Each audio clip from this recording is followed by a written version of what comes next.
Guys, nagugutom na ako. Tara, kain tayo. Tara, stroll tayo. Sakay ko kayo.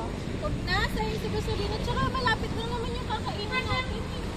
Para makabawas tayo sa polusyon. Ano ba ang polusyon? Ang polusyon ay pagiging marumi ng kapaligiran na sumisira sa ating likas na yaman. Ilan sa mga halimbawa nito ay polusyon sa hangin, tubig at polusyon sa lupa. Ano nga ba ang ilan sa mga sanhi ng polusyon? Ilan sa mga sanhi ng polusyon. Una, hindi gustong pagtapon ng basura. Ikalawa, pagsusunog. Ikatlo, mga usok na nanggagaling sa pabrika, sigarilyo, at mga usok galing sa sasakyan. Ano ang epekto nito sa atin at sa kapaligiran? Ilan sa mga epekto nito ay ang pabago-bago ng klima, asma, paglabas ng ilang mga sakit, at higit sa lahat ay hindi ka nais-nais na kapaligiran. Paano nga ba tayo makakatulong upang mabawasan ang polusyon?